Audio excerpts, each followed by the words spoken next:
ஓம் முருகா போற்றி, கந்தா போற்றி, கடம்பா போற்றி, கதிர்வேலா போற்றி, அறுபடை வீடு கொண்ட முருகா போற்றி போற்றி. என் செல்ல பிள்ளையே, உன் கஷ்டத்திற்கு இன்றுதான் கடைசி நாள். இது திருச்செந்தூர் முருகனை நம்பினால் இதை ஒரு 2 நிமிடம் கேள். என் செல்ல பிள்ளையே, நீ துக்கப்படுவதால் எதுவும் உடனடியாக மாறப்போவதில்லை. வாழ்க்கையில் எதுவும் இன்பமாக தோன்றும், எதுவும் இன்பம் அல்ல. துன்பம் என்று நீ வருந்துவதும் எதுவும் நிலையான துன்பமும் அல்ல. நான் உன்னோடு தான் இருக்கிறேன்.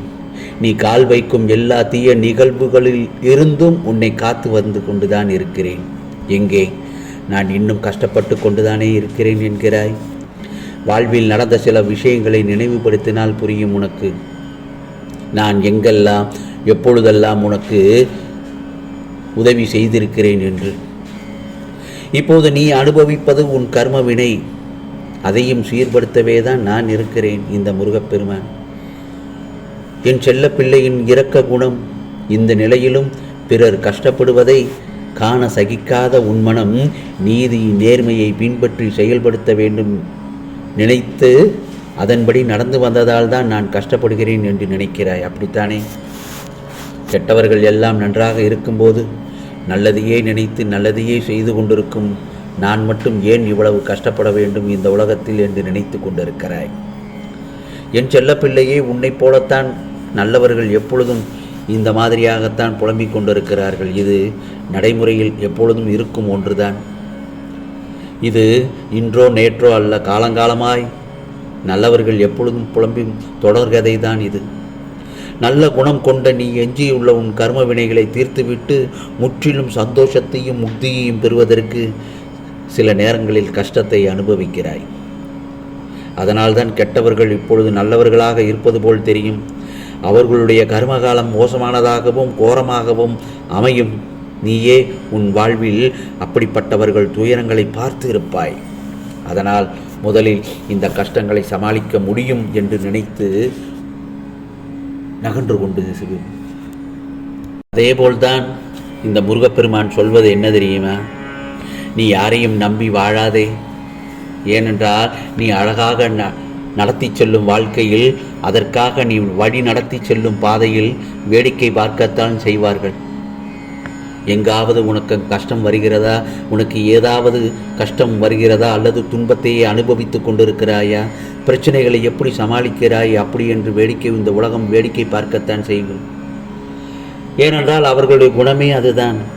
ஆனால் நீ உன் வேலையை மட்டும் பார்த்து கொண்டே இரு. அடுத்தவர்களோட கண்களாக நீ இருந்தாயானால் நீ நிச்சயம் கண்ணீர் தான் விடுவாய். அவர்களுக்கு வழிவிட்டு விடு. அவர்கள் அதை கடந்து போகட்டும். அவர்கள் உனக்கு பதில் கூறவில்லை. ஏனென்றால் உன் வெற்றி பாதைக்கு தடை வைக்கவே அவர்கள் வருபவர்கள். புரிந்து நடந்து கொள் என் செல்லமே. உன் முருகப்பெருமான் உன் நல்லதுக்காகத்தான் சொல்கிறேன். அவர்களுடைய உள் நோக்கமே உன்னை கீழே விழ வைப்பதுதான்.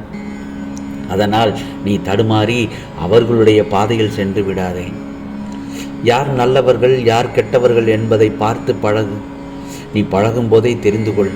முதலில் மகிழ்ச்சி என்பது ஓர் நிரந்தரமான இடமல்ல, அது ஒரு திசைதான். காற்று வீசும் திசையில் கிளைகள் நகரலாம், ஆனால் மரங்கள் நகரவே நகராது.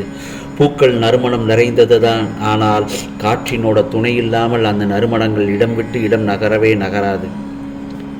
ஒருவரை பற்றி நீ இன்னொருவரிடம் நீ சொல்லும்போது நீ கேட்குறவங்க அறிந்து கொள்வார்கள். நீ சொன்னவரை பற்றி அல்ல, உன்னை பற்றி தான். முன்னேற்றத்தை பற்றி மட்டும் சிந்திக்க தெரிந்தவர்களுக்கு குறை சொல்லவோ குற்றம் சொல்லவோ அவர்களுக்கு நேரமே இருக்காது. நேரமும் கிடைக்கவும் செய்யாது. ஆனால் அதை பற்றி நீ கவலைப்படக்கூடாது. ஏனென்றால் சீண்டி பார்ப்பவர்கள் சீண்டி பார்க்கட்டும். நீ செய்ய வேண்டியதை மட்டும் செய். நேர்மையும் உண்மையும் ஈடு இல்லாதது. அதை போய் நீ அற்பமானவர்களிடம் எதிர்பார்க்காது என் செல்லமே. நீ மதிக்காத போது எந்த சூழலும் உன்னை எதுவும் செய்யாது. சிலரை பாவம் பார்க்காதே. அவர்கள் அவர்களுடைய தேவையில் தெளிவாகத்தான் இருக்கிறார்கள். உன் கஷ்டங்களுக்கும் உன் வேதனைகளுக்கும் நீயே போராட வேண்டியது சூழ்நிலையில் தான் இப்பொழுது இருக்கிறாய். அடுத்தவர்களை ஒருபோதும் எதிர்பார்க்காதே. ஏனென்றால் எல்லோரும் உன்னை பாதியிலேயே விட்டு சென்று விடுவார்கள். நீயாக இரு. இது உன் முருகப்பெருமான் உனக்கு நல்லதுக்காகத்தான் நான் சொல்கிறேன். என் செல்ல பிள்ளை, நீ என் பேச்சை கேட்பாய்தானே? என் பிள்ளையான உனக்கு நாளை சுபமங்கள செய்தி உன் செவியில் கேட்டு மகிழ்ச்சி அடையப் போகிறாய். அதிர்ஷ்ட நேரம் உன்னை நோக்கி வந்துவிட்டது. சந்தோஷமாக இரு. அதே போல்தான் உன் எண்ணங்கள் தடுமாறும் போது உன்னை நல்வழிப்படுத்தி தூய சிந்தனையை அளித்து வந்து கொண்டிருக்கிறேன். அதேபோல்தான் நீ வேதனைப்படும் காலத்தில் உன்னோடு இருந்து ஆறுதல் அளித்து வேதனையை போக்கும் வழியை கூறுவேன். உன் வீட்டில் பாதுகாவலனாக இருந்து உன் வீட்டில் தீய சக்தியை வரவிடாமல் காத்து கொண்டிருக்கிறேன். ஏனென்றால் இல்லறத்தில் நல்லறம் காக்க ஒவ்வொரு நிமிடத்திலும் உன் மனதில் எச்சரிக்கை செய்து கொண்டிருக்கிறேன். உன் எண்ணங்களை ஆராய்ந்து உனக்கு என்ன தேவையோ எது தேவையோ அதை இந்த முருகப்பெருமான் நிச்சயமாக அளிப்பேன்.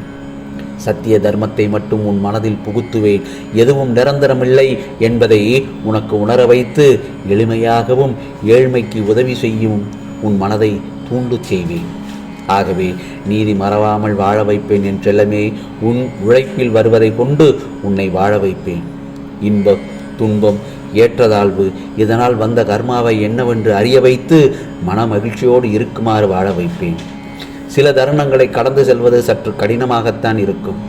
தன்னம்பிக்கை, ஆம், தன்னம்பிக்கையோடு அதை நீ கடந்து சென்று விட்டாய் என்றால் நிச்சயம் உன்னுடைய துன்பத்திற்கு பின் இன்பம் மிக பெரியதாக இருக்கும். எவ்வளவு பிரச்சனைகள் இருந்தாலும் இந்த முருகப்பெருமான் உன்னுடன் இருக்கிறார், என்னை தனியாக விடமாட்டார் என்பதை தீர்க்கமாக நம்ப வேண்டும். உனக்கான நல்வாழ்க்கை ஆரம்பமாக போகிறது. என் செல்லப்பிள்ளை, ராஜயோகத்தில் இருக்கப் போகிறாய். உன்னுடைய கண்ணீர்கள் கடந்த காலமாக போகிறது. நீ உன்னுடைய வாழ்க்கையில் ஜெயிக்கப் போகிறாய். நீ எல்லா முயற்சியிலும் நான் துணையாக இருப்பேன். உன்னுடைய வாழ்வில் முன்னேறப் போகிறாய். உனக்கான வானமாய் நான் உன்னிடத்திலும் வாழ்க்கையிலும் உன்னை சூழ்ந்து இருப்பேன். ஆகவே கவலைப்படாதே என் செல்லமே. முழு மனதுடன் இந்த முருகப்பெருமானை நம்பினால் நான் யாரையும் கைவிட்டதில்லை. எத்தனையோ துன்பங்களை கடந்து வந்த உனக்கு இது ஒன்றும் புதிதில்லை. இதையும் நீ கடந்து செல்வாய். இதற்கு முன் உன் முருகப்பெருமான் துணை உண்டு என்பதை நீ மனதார நம்பிக்கொண்டிருக்கிறாய் அல்லவா? நீ எப்பொழுதும் நிதானத்தை இழக்காதவரை உன் வாழ்க்கையில் தோல்விகளே இல்லை. ஆகவே உலகில் உள்ள ஒவ்வொரு மனிதனுக்கும் உள்ள பிரச்சனையில் இது சாதாரணமானதுதான். நான் பார்த்து கொள்கிறேன், பயப்படாதே. உன் எண்ணங்கள் அனைத்தும் நல்லதாகவே உள்ளது. நன்மையை மட்டும்தான் உனக்கு தரும். ஆகவே நீ ஆசைப்பட்ட வாழ்க்கை கிடைக்கப் போகிறது. உன் கோரிக்கையை ஏற்று உன் முருகப்பெருமான் உனக்கானதை செய்ய தொடங்கிவிட்டேன் என் செல்லமே. உனக்கு கிடைக்க வேண்டிய நிச்சயமாக உனக்கு அனுப்பி வைக்கிறேன். ஆம், இது முருகனின் சத்திய வாக்கு, அருள் வாக்கு. உனக்கானது நிச்சயமாக நல்லது நடக்கும். ஓம் சரவண பவ, ஓம் சரவண பவ, ஓம் சரவண பவ.